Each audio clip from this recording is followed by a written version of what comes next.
tous, bienvenue sur Monaco Info. Voici les titres qui seront développés dans votre édition. En ouverture de ce journal, nous parlerons d'un double événement qui met à l'honneur l'Israël. Nous assisterons à un exercice de pompiers à bord du Simon Stévin dans la zone de travaux de l'extension en mer. Nous parlerons culture avec la nouvelle création des ballets de Monte-Carlo. Et pour terminer, nous vous proposerons notre Focus Info consacré cette fois-ci au Monaco Art Week. Un double événement vient d'avoir lieu au Yacht Club de Monaco, où l'on a non seulement célébré les 70 ans de la création de l'État d'Israël, mais également la naissance de l'association monégasque Friends of Israel. Le récit de Patricia Navarro. Chaque année, des festivités sont organisées en principauté à l'occasion de l'anniversaire de la création de l'État d'Israël. Mais en 2018, ces célébrations auront coïncidé avec la naissance officielle d'une toute nouvelle association. Friends of Israel aura plusieurs missions, dont toutes permettront d'entretenir l'amitié entre Monaco et Israël. Très simplement, resserrer les liens d'amitié entre l'État d'Israël et la principauté de Monaco et surtout profiter des liens qui existent déjà. Certains sont naissants, notamment au niveau éducatif et culturel, au niveau économique et au niveau de l'innovation. L'ambassadeur d'Israël à Monaco était aux côtés du prince Albert II lors de la soirée marquant le premier événement de l'association Friends of Israel et célébrant un anniversaire important, le 70e anniversaire de la création de l'État d'Israël. Monaco, la principauté est très important pour nous, pour Israël.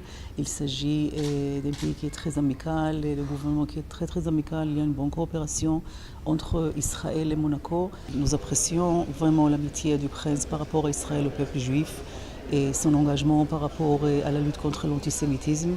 Et vous savez que pour nous les Israéliens qui ont commémoré il y a 2 semaines encore le jour de la Shoah, ce qui est toujours et c'est un événement très fort par rapport au peuple juif dans le monde, mais aussi pour nous les Israéliens, le fait que la principauté et le prince sont engagés par rapport à ce sujet de l'antisémitisme, de la lutte contre l'antisémitisme. L'association Friends of Israel ne manque pas de projets. Après cette première soirée, elle souhaite organiser un nouveau forum avec l'Université de Tel Aviv sur la cybersécurité et travailler aux côtés du MEB pour mettre en place une mission économique retour, après celle de juin 2017 au cours de laquelle de très nombreux entrepreneurs de Monaco s'étaient rendus à Tel Aviv et des contacts avec la société israélienne Terayoté avaient permis à cette dernière d'intégrer l'incubateur accélérateur de start-up Monacotech. Direction à présent la zone de travaux de l'extension en mer, un exercice de sauvetage dirigé par la police maritime et aéroportuaire assistée des sapeurs-pompiers de Monaco s'est déroulé à bord du navire Simon Stévin. Les détails dans ce reportage. Mercredi 18 avril, l'alerte est donnée. Un exercice de sauvetage est réalisé dans la zone de l'extension en mer. À bord du navire Simon Stévin, un marin est blessé dans la salle des machines. L'homme a fait une chute de 4 mètres et a perdu connaissance. Réalisée dans les conditions réelles, la manœuvre est délicate. Le scénario qui a été déterminé par la police maritime était une personne qui chute dans la salle des machines, heurte sa tête et est inconscient, donc ne peut pas être transporté par les moyens du bord.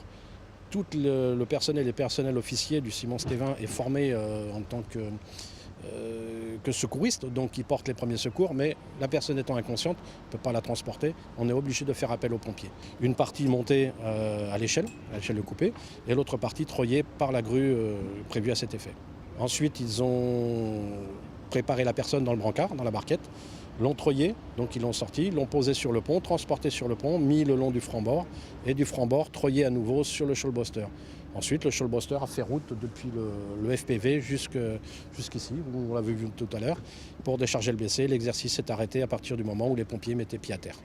Question coordination, les équipes ont su mettre en œuvre leur dispositif de secours. L'exercice terminé, il est l'heure d'analyser les points forts et les points faibles de l'opération. Tout ne se déroule jamais comme on le souhaite. C'est le but d'un drill, c'est de voir où ça ne va pas pour progresser. Ce qui est important, c'est justement cette progression, cette amélioration continue, pour arriver non pas à la perfection qui n'existe pas, mais à quelque chose de très correct et de très fin. Je pense que le temps est incompressible et il va falloir quand même qu'on y arrive. Qu'on arrive à gagner du temps sur la communication, sur la mise en place. Et on s'aperçoit qu'en mer, rien n'est facile. On a joué le jeu complètement avec un Simon Stévin qui travaillait, avec un Schollbroster qui travaillait avant l'exercice, donc a été réquisitionné pour l'exercice. Ça s'est joué vraiment dans le réel. Donc on voit que dans le réel, ce n'est pas aussi rapide qu'on pourrait le penser. D'autres exercices seront très prochainement prévus afin de corriger les incohérences constatées à l'occasion de cette première simulation d'accident. Et par ailleurs, sachez que nous vous ferons découvrir le navire Simon Stévin dans votre Focus Info du mardi 8 mai. Parlons musique à présent avec cette création signée Jean-Christophe Maillot. Abstract Life est à découvrir jusqu'à dimanche sur une musique commandée par le Festival du Printemps des Arts. José Sacré vous en dit plus.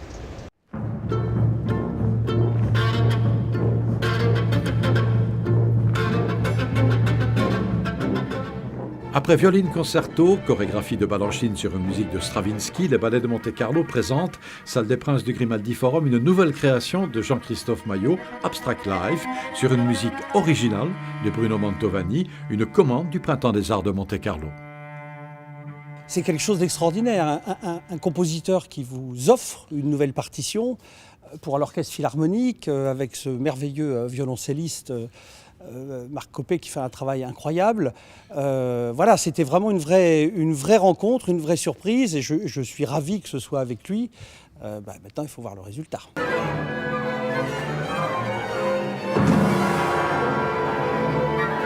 Le chorégraphe oscille toujours entre son bonheur de créer des formes, des structures avec le corps, avec l'espace, avec la relation avec la scénographie, avec la musique.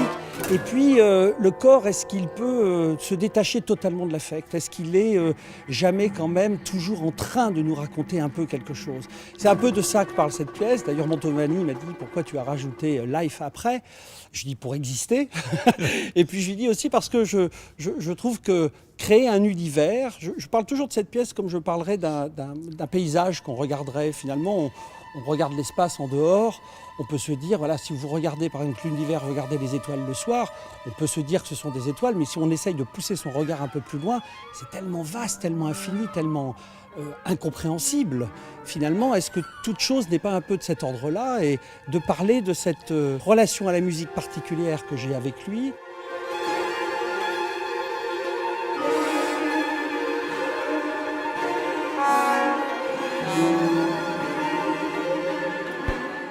Les artistes danseuses et danseurs de la compagnie des ballets de Monte-Carlo, comme vous ne les avez jamais vus, dans une création originale, étonnante de Jean-Christophe Maillot, Abstract Life, en dialogue avec la musique composée spécialement pour lui par Bruno Mantovani. Un spectacle qui ne vous laissera pas indifférent et que vous aurez certainement envie de revoir. Ça tombe bien, il est à l'affiche du Grimaldi Forum jusqu'au 29 avril.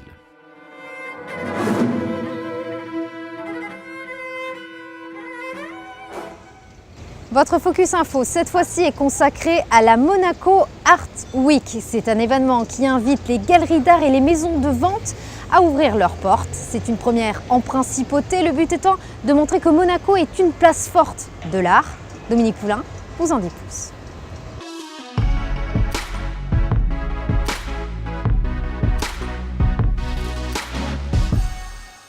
Pousser la porte des galeries et des maisons de vente, c'est ce que propose la première édition de Monaco Art Week, qui se déroule jusqu'au 29 avril. Un rendez-vous incontournable pour les amateurs d'art sous toutes ses formes. La grande richesse en fait de cette association repose sur la diversité des partenaires et de la programmation qui couvre l'art ancien à l'art moderne et contemporain. 11 galeries d'art et 2 maisons de vente aux enchères se sont rassemblées en association pour proposer un itinéraire culturel. Elles ont choisi de se regrouper autour d'un même objectif, promouvoir leurs activités et contribuer au rayonnement culturel de Monaco sur la scène locale, régionale et internationale. Au programme, 13 lieux pour découvrir les œuvres des artistes. Un véritable bouillon de culture pour néophytes, curieux comme amateurs chevronnés, mais aussi pour un public qui n'est pas forcément le public habituel des galeries. Et pour cette première en principauté, l'association a imaginé un itinéraire avec des navettes gratuites, spécialement mises à disposition pour investir tous les quartiers de la principauté, pour emmener le visiteur d'une galerie à l'autre. Le parcours se déroulera de 10h à 19h grâce à un système de navettes qui vont circuler en principauté non-stop avec 3 points d'arrêt à la Condamine, à Monte-Carlo et au Larvotto, de façon à ce que chacun puisse visiter les différents points qui sont répertoriés sur une map qui a été créée à cet effet et qui est disponible sur le site de notre association. Ici, à l'Opéra Galerie, sont présentées sur 3 niveaux de grandes signatures contemporaines, mais aussi des créations de plus jeunes artistes. C'est vrai qu'on a un panel je dirais une sélection très éclectique chez nous, donc chez Opéra Galerie, avec des artistes qui vont de l'artiste émergent, donc des artistes que nous chargeons de recruter donc aux 4 coins du monde entier, étant donné que nous avons donc 13 galeries et 13 espaces situés géographiquement, donc vraiment aux 4 coins du monde. Donc c'est vrai que nous sommes en général à la recherche de l'artiste qui va se démarquer, donc de par sa créativité, de par sa technique, tout en combinant donc ces expositions à la fois avec des artistes bien plus confirmés et bien plus je dirais, qui ont bien marqué l'histoire de l'art donc dans le passé. Chaque galerie dévoile une programmation inédite, comme ces tapis réalisés à la main par des artisans indiens à partir de photos de la NASA. Ils représentent de manière fidèle des détails du sol martien. Autre curiosité, cet ensemble exceptionnel créé dans les années 60 par Niki de Saint-Phal est composé de 18 pièces sculptées. On profite de cette occasion, bien sûr, pour, de façon un peu amusante et ludique, montrer l'art en 1968 d'une femme qui ensuite a fait école, Niki de Saint-Phal, et qui crée à travers 18 pièces tout son imaginaire poétique et fantaisiste. Et c'est un ensemble complet, cohérent, c'est un testament pratiquement de son œuvre et également de cette époque joyeuse, libre, l'époque de la libération de la femme, époque de mai 68, et ça fait 50 ans, donc on célèbre ça également. Et l'occasion de découvrir des artistes parfois peu connus et d'admirer des œuvres différentes, voire particulières, comme celle d'Umberto Mariani. C'est un artiste qui a une technique particulière en fait, qui est vraiment donc dans la mouvance et dans la continuation de ce groupe Zéro, qui est un groupe en fait fondé par Lucio Fontana et par d'autres artistes donc maîtres donc de ce monochrome italien. Donc Umberto Mariani est un artiste qui a un petit peu plus de 80 ans aujourd'hui et qui donc a une technique particulière, donc comme vous le disiez tout à l'heure, une technique à partir de feuilles de plomb. Donc en fait, il s'occupe donc de donner cet effet drapé de la feuille de plomb, donc qui prend tout son sens par rapport au monochrome italien. Voilà. Monaco Art Week inscrit dans son parcours une toute nouvelle galerie, la galerie Retelé. Elle a ouvert ses portes ce mercredi et met en avant des artistes livrant une vision nouvelle de l'abstraction américaine contemporaine. Camille est lui un architecte d'intérieur iranien, passionné d'art, mais n'ayant pas le temps d'assouvir sa passion, il a décidé de créer sa propre galerie. Galerie, c'est comme si j'avais un rêve, toujours de peindre ou de créer des œuvres comme ça. Alors donc, parce que je n'ai pas ni la possibilité ni le temps de créer, eh ben, je profite des autres. Ça veut dire de présenter des choses que j'aime. Alors donc, ça me fait vibrer, voilà, c'est tout. Parce qu'au départ, vous êtes architecte d'intérieur, c'est bien ça? Voilà. Donc, en même temps, c'est le rêve parce que une maison sans œuvre dedans, c'est nu. Et ben c'est là si vous ouvrez la porte d'une chambre, c'est à travers des œuvres qui sont dans cette chambre, vous pouvez imaginer la personnalité de la personne que vous ne connaissez pas du tout. Donc par rapport à son choix des œuvres sur les murs. Les œuvres de cette galerie sont garanties. Elles ont été sélectionnées par des collectionneurs. Certaines vont être mises en vente aux enchères dans quelques mois à Paris. C'est le cas pour cette huile sur toile de Serge Poliakov, estimée entre 300 et 500 000 euros.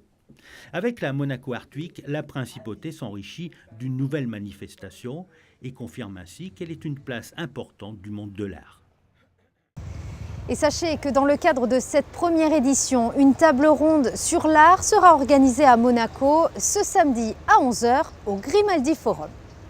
Avant de terminer cette édition, passons aux prévisions météo pour ces prochains jours. Le printemps semblera finalement pointer le bout de son nez vendredi, mais cet aparté ensoleillé ne sera que de courte durée. Les températures seront agréables avec 15 degrés le matin et 20 degrés dans l'après-midi. Samedi, retour des nuages, les températures seront stationnaires. Dimanche, dégradation progressive du temps en cours de journée, risque de pluie avant la nuit, une pluie qui devrait se maintenir dans la matinée de lundi, baisse des températures. Mardi, courte accalmie, mais une journée qui restera pour la majeure partie nuageuse et retour de la pluie à prévoir pour mercredi. C'est la fin de cette édition, merci de l'avoir suivi. À présent la suite de vos programmes. Très bonne soirée à tous sur Monaco Info.